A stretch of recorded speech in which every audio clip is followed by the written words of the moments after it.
Hey there, and welcome back to another episode of Merchants of Kaidan.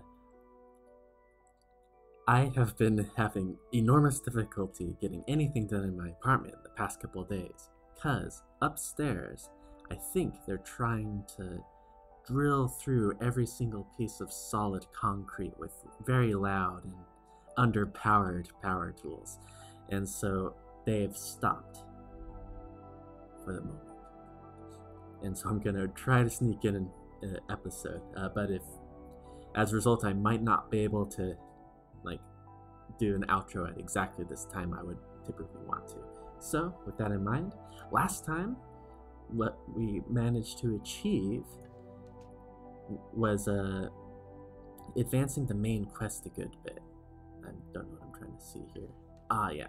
We got the chapter A in the story, and we made a contact with a guy called Vorgan. And he's going to give us information about Vantelod's whereabouts, hopefully, quite soon.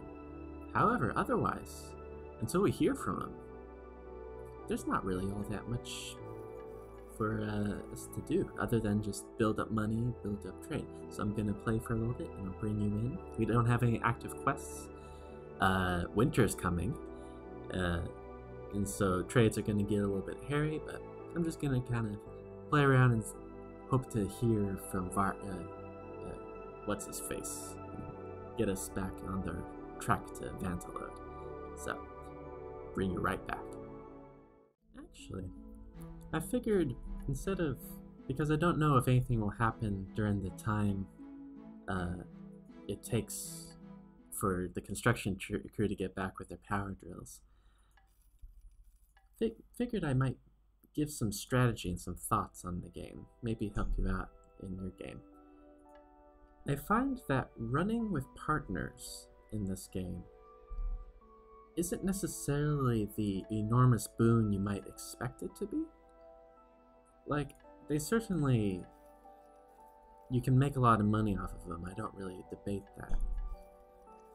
But per unit of game time, if you aren't worried so much about finishing in 3 game years, for example, versus wanting to finish the game in a couple of weeks in your real life or something like that, I find that you could probably do better maybe to just go with carts, just for a simpler kind of playthrough. And so, something to bear in mind.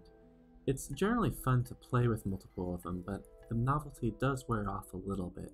And there are other older trade games. The one that comes to mind for me is Patrician 3, where they would give you automation abilities.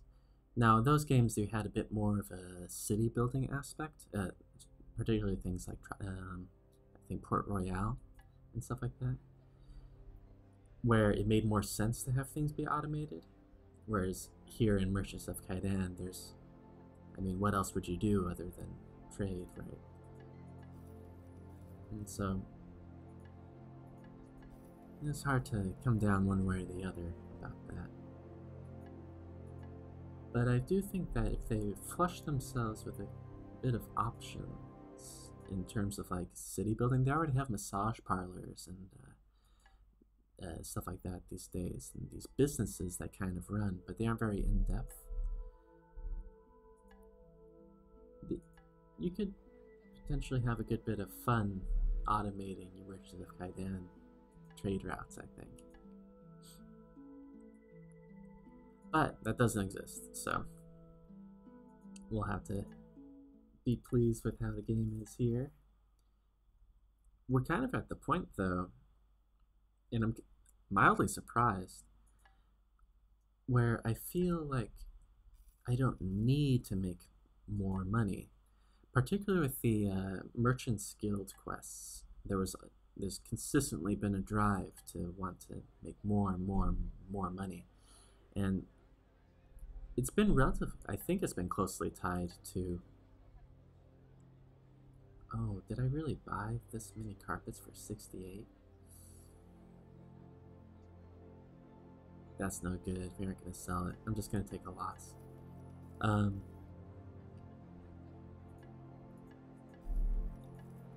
But I am a little bit surprised that there aren't quests right now for me to actively track down Van to load. I definitely was of the mindset, or expectation at least, that once I had gained the highest rank in the Merchants Guild, the Dark Council would maybe come into play, and we would start having to, very actively go after our father's murderer, right? It doesn't seem like it. I mean, there could very well just be a silent requirement that we have 3 million in net worth or something like that before we can go after Van to load or get another event that leads us to him. Andrew, what are you doing? But yeah, so the door was barking in the background. Figured I'd put the kibosh on that. Today, as I'm recording, is New Year's Eve, and I find myself without any plans. All my good friends are out of town or don't live in Shanghai or something like that, and so I find myself wondering, it's like, well, how am I gonna bring in the new year? What New Year's resolutions am I gonna take on? Stuff like that. Now, New Year's resolutions, I think, are maybe not the most effective reason to start something new. I'm sure you've heard the argument 1,000 times. The desire to do something should be coming out of, what a latent, passion that you have already existing, not just the takeover of the number, right?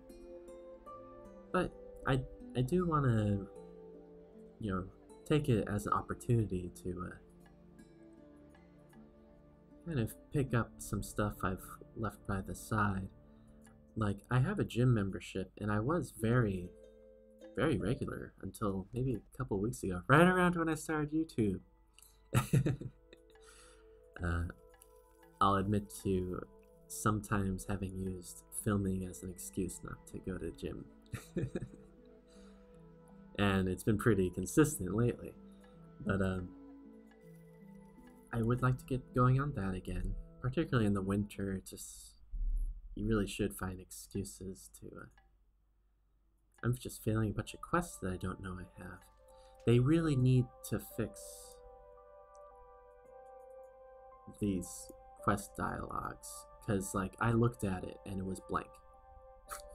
I went to all quests, I looked at everything, and it was blank. And so it's mildly annoying.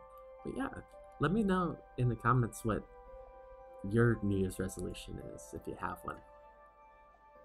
Or just what you're working on already that you're quite excited about.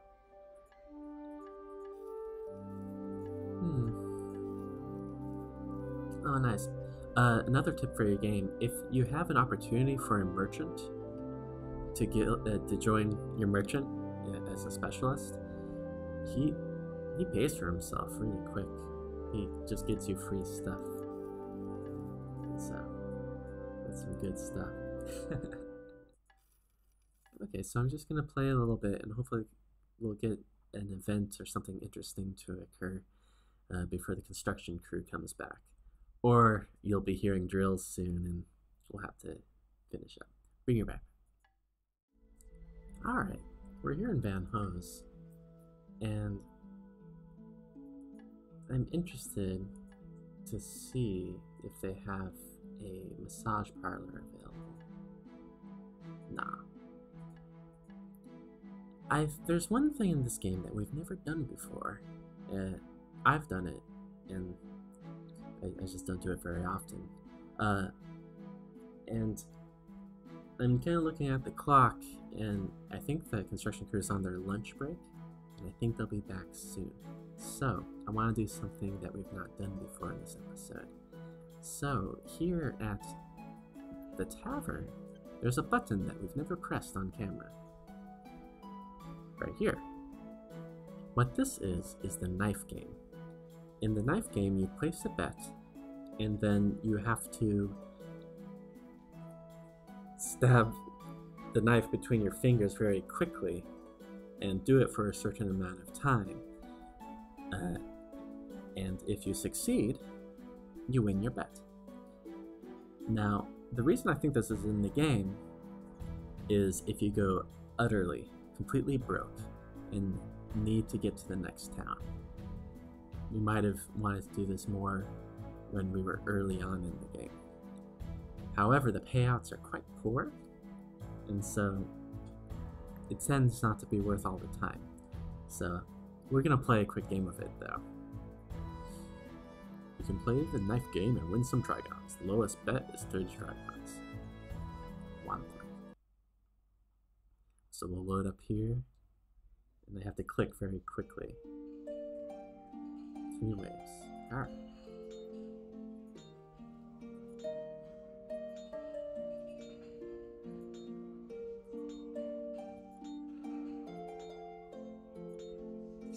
Oh, ouch. Ah. We'll try one more.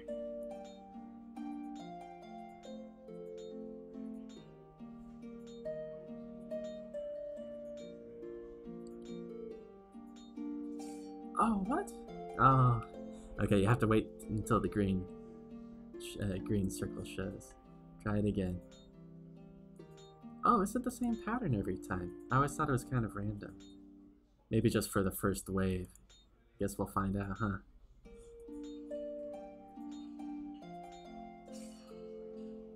Oh, wow.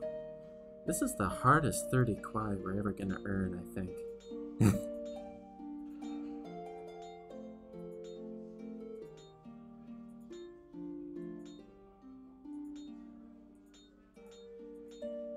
Oh, it gets faster.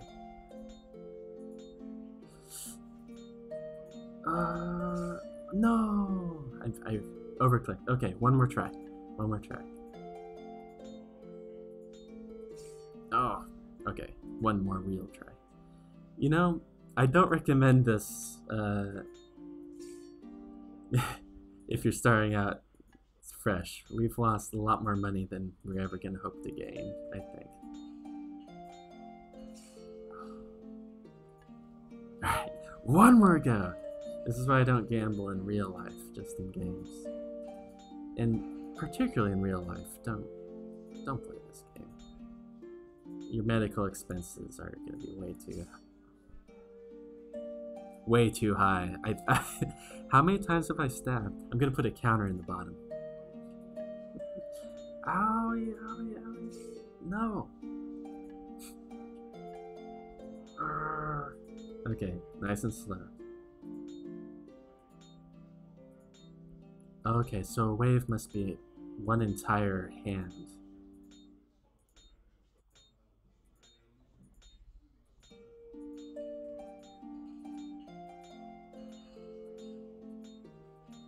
Are we gonna do it?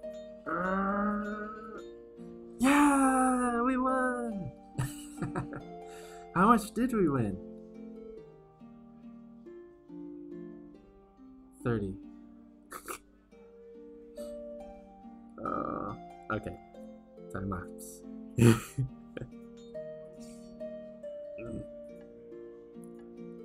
I wonder if this holds across games, like if eventually this becomes like high stakes Las Vegas knife game, $1 million bet. That would actually be kind of cool. I mean, it would probably ruin the game, but if you got really good at this, you know? Alright, enough of this. Alright. I think Merchants of Kaidan... We lost 4. Oh, bad at the knife game. Come along.